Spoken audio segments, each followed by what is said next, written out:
the Huawei P30. And don't get me wrong, this is a phone I really like, but it loses quite a few of the P30 Pro's headline features. And that doesn't make it a bad phone, but it does mean that for not much more money, the Mate 20 Pro from last year is a better deal. It is just as powerful but has a bigger battery, it charges faster, this thing's got a higher resolution screen and more secure 3D face unlocking. Sony's new Xperia 1 is a phone I really wanted to like because it's just kinda cool with this ultra-wide cinema-style display. But after 10 minutes with it, I can already say that for most content, that screen space is just not being used very efficiently. The battery life as well is just not in line with a 6.5-inch 4K display. It's gonna die fast. You've then got the LG G8 ThinQ, and I just think the company's missed the mark on this one. Its headline features are pretty gimmicky, and whilst it is an all-round solidly spec'd phone, you can do better for the money, as you're about to see.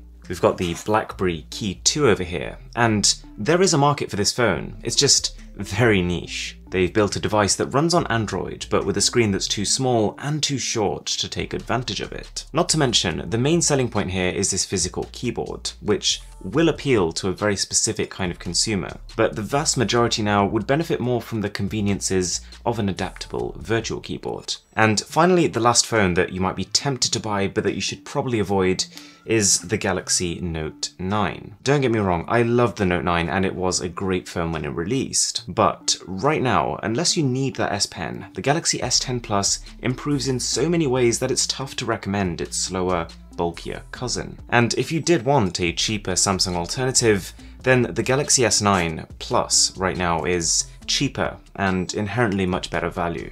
Alright, now for the top 15, and I have arranged them in a rough order, but any phone in this list is going to be one I can safely recommend. So, to start with, in 15th place, the Nokia 9 PureView. This right here is a flawed phone. It's using a last generation chipset, its camera takes ages to process shots, we've got these chunky bezels around the display. And yet, it is the phone I find myself reaching for when taking a lot of landscape shots. Its penta camera setup is intriguing, and I'd be using it because I was almost excited by how the end image could turn out. Plus, so far at least, it's been getting pretty regular software updates, and my experience has improved over time. Number 14 is the iPhone XR, which still, to date, has a very impressive camera, and it is a powerful phone for people who can't quite spring for the iPhone XS. But, as with every Apple product, even over half a year after its launch, you'll still be paying pretty much full price for it. It's just become hard to justify spending over $700 on a phone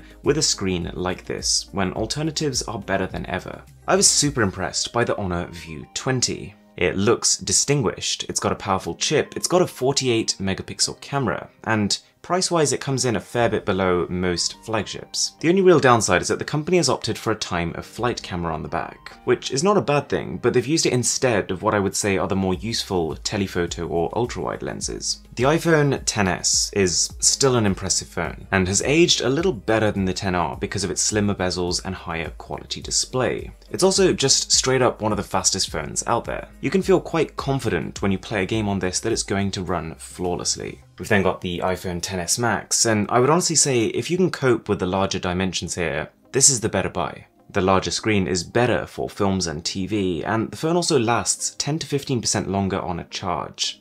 That little bit extra makes a massive difference. Alright, number 10, and I don't think it's the prettiest phone, but there's also definitely room in the market for the Google Pixel 3 XL, for two main reasons. Number one is the cameras. On both the front and the back, you're getting some of the most powerful camera software ever, which lets you do things that a few years ago would have been considered black magic. The other is Google's software. Once you use it, it's tough to wean yourself off the slick animations and the simple aesthetic. Alright, it was a beast in 2018, and it's still a beast in 2019. This is the Pocophone F1. It's a budget phone with shockingly little compromise, although it's not quite as cutting edge as it was when it originally launched.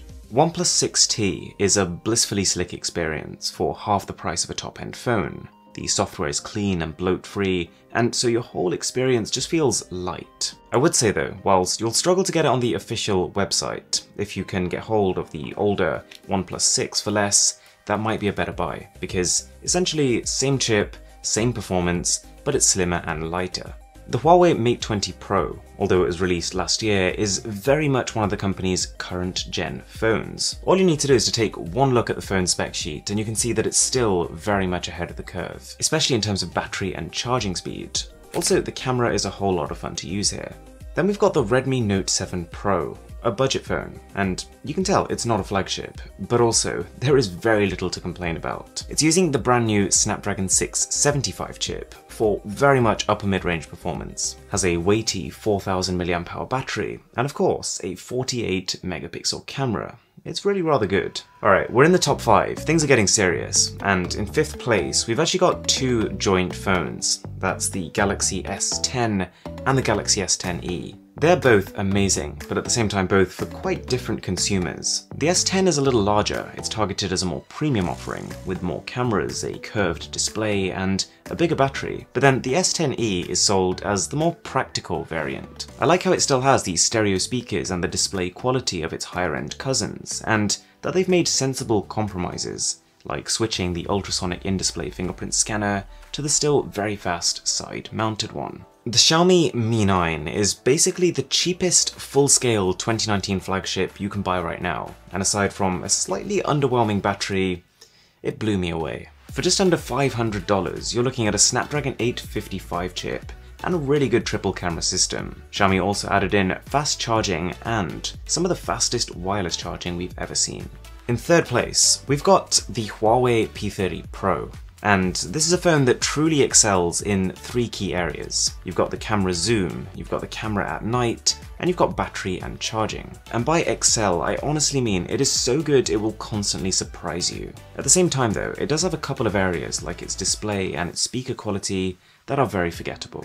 Galaxy S10 Plus, which takes a different approach. It's a slightly more well-rounded phone, and no, it doesn't have a camera that can practically see in the dark, or one that you can use to remotely keep up with what your neighbours are up to, but it shoots consistently good photos in all lighting conditions. It's got a really good battery life, it's got natural-sounding dual speakers, and one of the best quality displays you've ever seen. That leaves us with number 1, and in my opinion this is a thoroughly underrated device, and it's the one that my SIM card is in right now. This is the Galaxy S10 5G. I think a big part of the problem is that the company literally named it as if it was just the S10 with a 5G modem stuck on. But a better way to describe it would honestly be the S10 Ultimate. It's got an even larger battery, larger, brighter display, and its quad camera setup can do a fair bit more. Depending on where you live, you probably won't be able to take advantage of that 5G functionality, but I'd argue that those other improvements alone are enough to justify the extra $200 it costs. Worth bearing in mind is that there should be a few other exciting phones coming up in May. You've got potentially 3 smartphones from OnePlus, you've got some exciting things from Honor, as well as Google's budget-friendly Pixel 3a devices. There's also the foldable phones from Samsung and Huawei. But as exciting as they are, they're a bit of a risky buy right now, being literally the first devices in a completely new category. They are not only more likely to go wrong, as we've kind of seen, but also it's going to take time for developers to be able to fully take advantage of this fold, to be able to do more than just your normal size phone can. Alright guys,